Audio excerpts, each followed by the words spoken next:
اپنی ہی ذات کی تلاش بزبان واصف آج معین ہے بزم سخن میں۔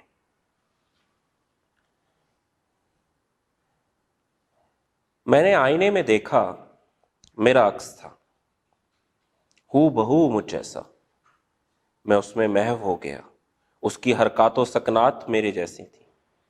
میں آگے بڑھتا گیا، وہ آگے بڑھتا گیا، میں پیچھے ہٹا، وہ پیچھے ہٹ گیا، میں چھپ گیا، وہ چھپ گیا۔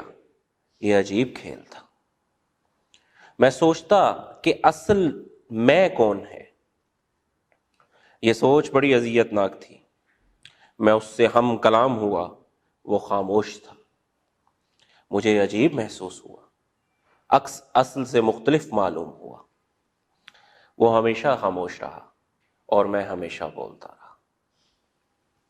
ایک دن میں نے اس سے پوچھا، تم بولتے کیوں نہیں؟ وہ مسکرایا اور چپ رہا۔ کمرے میں سناٹا تھا۔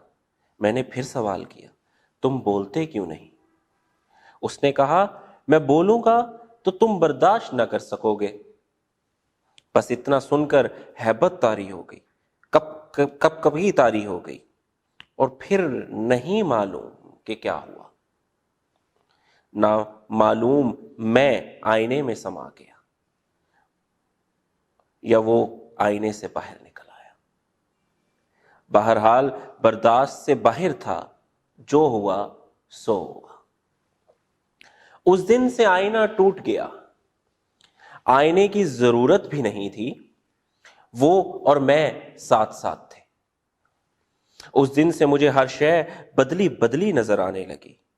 مشرق سے نکل کر مغرب میں ڈوبنے والا سورج یوں معلوم ہوا کہ یہ نہ کہیں سے نکلتا ہے نہ ڈوبتا ہے۔ ہر مقام بیک وقت مشرق بھی ہے اور مغرب بھی، اور ان مشارق و مغارب سے ماورا ایک کائنات ہے جہاں نہ دن ہے نہ رات ہے، نہ ہونا ہے اور نہ ہونا ہے۔ میں اپنے دوسرے میں سے نجات چاہتا ہوں، لیکن اس کی گرفت مضبوط ہوتی جا رہی ہے۔ وہ مجھے عجیب داستانیں سناتا ہے۔ وہ کہتا ہے کہ یہ کائنات ایک راز ہے، گہرا راز۔ رنگ آواز پیدا کرتے ہیں اور آواز کا رنگ ہوتا ہے۔ عجیب کشمکش کا عالم ہے۔ سوچتا ہوں تو خیالات تھک جاتے ہیں۔ انسان دنیا میں کیوں آتا ہے، اور اگر آیا ہے تو جاتا کیوں ہے؟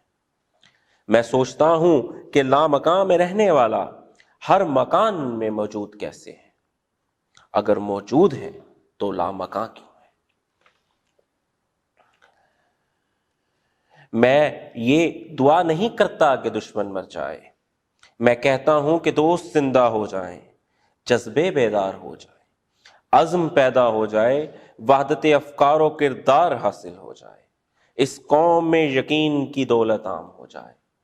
میرے مولا ہمیں ہمارے وسوسوں سے بچا، ہمارے اندیشوں کا منہ کالا کر، ہمیں اپنے دعووں کی عظمت سے متعارف کرا۔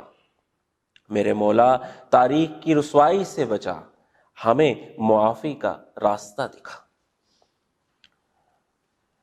خواب جھوٹا ہو تو عذاب ہے، مصیبت ہے، اور اگر خواب سچا ہو تو بھی تعبیر کا انتظار بے قرار رکھتا ہے۔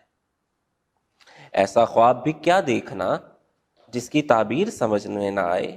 خواب کی اونچی اڑان زندگی کے تنگ ہونے والے دائرے کو توڑ نہیں سکتی۔ اب میں سوچ رہا ہوں کہ مجھے اس ساتھی سے نجات حاصل کرنی چاہیے جس نے میری سوچ کو پراگندہ کر دیا ہے۔ مجھے دوسروں سے مختلف خیال کا کیا حق ہے؟ لوگ جو کچھ کر رہے ہیں ٹھیک ہی ہوگا۔ خدا کرے ایسا ہی ہو، میں تو اپنے بارے میں ہی سوچتا ہوں۔ مجھے بھی غافل ہونے کا حق ہے، یہ حق مجھے ملنا چاہیے۔ میں چاہتا ہوں کہ آئینے والے میں کو واپس بھیج دوں، لیکن کیسے؟ آئینہ تو ٹوٹ چکا ہے۔ تقرب الہی کے مختلف ذرائع اپنی اپنی جگہ مستند و معتبر ہیں، لیکن تقرب الہی کا آسان ترین راستہ کسی کے فیض نظر سے ملتا ہے۔ تو ہے محیط بے کراں، میں ہوں ذرا سی آبجو۔ تو ہے محیط بے کراں، میں ہوں ذرا سی آبجو، یا مجھے ہم کنار کر یا مجھے بے کنار کر۔ خدا حافظ۔